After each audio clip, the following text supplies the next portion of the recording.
In this lesson, we'll explore tracked accounts, the feature that lets you monitor balances and transaction history for every electronic payment method your dispensary uses, plus create custom accounts for things like petty cash or vendor payments. To get started, navigate to tracked accounts from your admin sidebar. When the page loads, you'll see three summary cards across the top. The first shows your total number of active accounts. The second displays your total balance across all tracked accounts, highlighted in green. The third shows the name of whichever account you currently have selected. Below the summary cards, the page is divided into two sections. On the left is your account sidebar. On the right is the transaction history panel. The sidebar lists every payment method account in your system. Next to the icon, you'll see the account name and its current balance. If an account is a custom account that you created yourself, it will have an Indigo custom badge next to the name. To select an account, simply click on it in the sidebar, and the main panel on the right updates to show that account's details. At the top of the main panel, you'll see the account name, its current balance displayed prominently, and two action buttons, Transfer and Record Expense. Let's look at the transaction history first. Every transaction that flows through a tracked account is logged here automatically.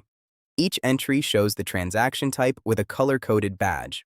Next to the badge, you'll see a description of the transaction, and if it was tied to a POS sale, you'll also see the POS transaction number as a clickable reference. On the right side of each row, debits appear in red and credits appear in green, followed by the running balance after that transaction and a timestamp showing the date and time. You can filter this transaction list using the controls at the top of the panel.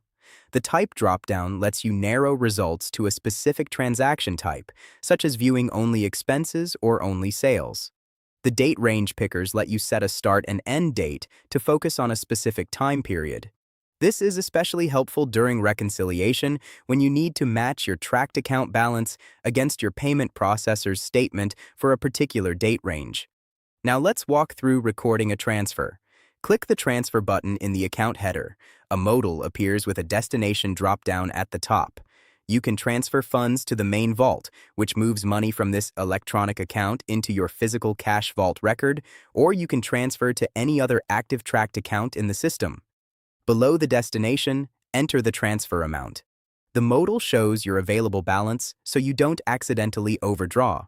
You can also add optional notes to document why the transfer was made. Click Confirm Transfer and the transaction is recorded on both sides, as a transfer out on the source account and a transfer in or deposit on the destination. To record an expense against a tracked account, click the Record Expense button. The expense modal is tailored for electronic payment accounts, so the category options are specific to that context. Processor fees for monthly or per transaction fees charged by your payment provider, chargebacks for disputed transactions, refunds for customer refunds processed through that payment method, adjustments for balance corrections, and other for anything that doesn't fit the standard categories. Enter the amount, provide a description of the expense, and add any additional notes. Click Record Expense, and the debit is logged against that account's balance. If you ever need to undo a transaction, say an expense was recorded against the wrong account or a transfer amount was incorrect, you can reverse it. Find the transaction in the history list and click the Reverse button on the right side of that row.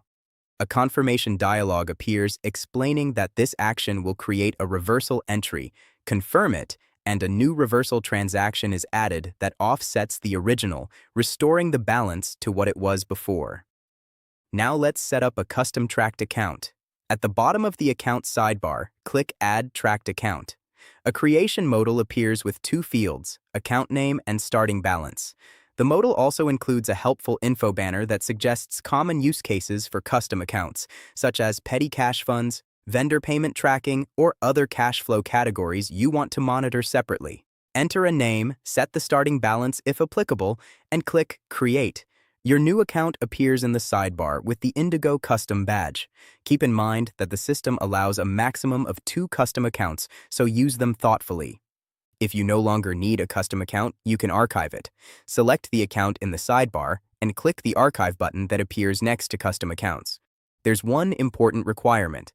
The account must have a 0 balance before it can be archived. If there's still money in the account, you'll need to transfer the remaining balance to the main vault or another account first, then archive it. Archived accounts are hidden from the sidebar by default, but you can view them by checking the Show Archive checkbox in the header area. If you need to bring an archived account back, click Reactivate, but only if you haven't already reached the maximum of 2 custom accounts. That covers everything you need to know about tracked accounts and payment methods. You now know how to monitor balances across all your payment processors, record transfers between accounts and the vault, log expenses like processor fees and chargebacks, reverse mistakes, and create custom